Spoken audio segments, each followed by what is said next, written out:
We are experiencing a suicide epidemic, and the construction industry has been especially hard hit.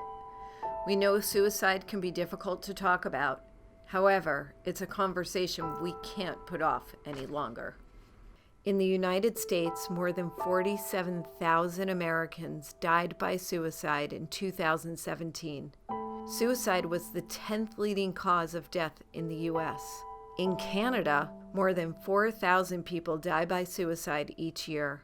Over 90% were living with a mental health problem or illness. The construction industry has the second highest rate of suicide.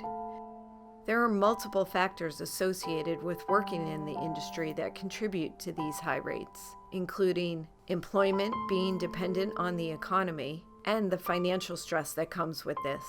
Over time, the physical nature of construction work can lead to injuries and chronic pain. Work often requires long days and sometimes time away from family and friends. Alcohol and drugs are sometimes used to cope with the stress. The environment in construction is often competitive and high pressure, which can make talking about mental health and asking for help especially difficult. Many people in the construction industry have access to lethal means, such as firearms, access to high places, and access to pills. Over 50% of suicides in the U.S. are caused by firearms. There are several warning signs that someone may be considering suicide. These signs include expressing self-loathing and a sense of hopelessness that nothing matters or nothing is worth it, drinking more than usual, using drugs, drinking and driving, and having an overall carelessness for one's well-being, talking about being a burden to others, and having extreme mood swings.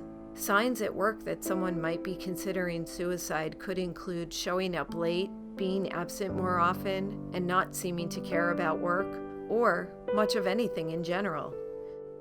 So what should you do if you suspect someone may be considering suicide? This can make you feel uncomfortable. However, showing you are concerned and care could save a life. We suggest taking the following steps. Don't ignore concerning behavior. Speak up if you're worried or see the signs. Show your concern. If you notice someone acting differently, talk to them. Don't judge. Accept the person's feelings as they are.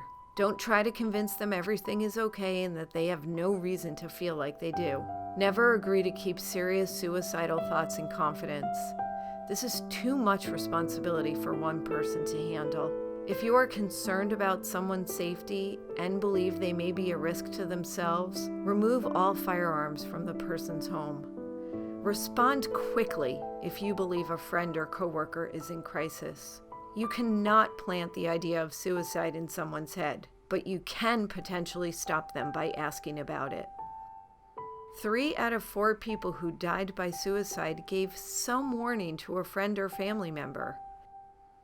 You don't have to be a mental health expert to help someone who is struggling. Offer help and support and help them contact these hotlines or text lines.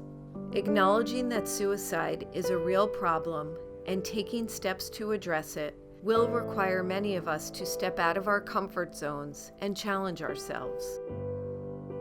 The Laborers' Health and Safety Fund of North America is determined to help remove both the institutional and cultural barriers that keep many people from getting the help they need and deserve to live their best life possible.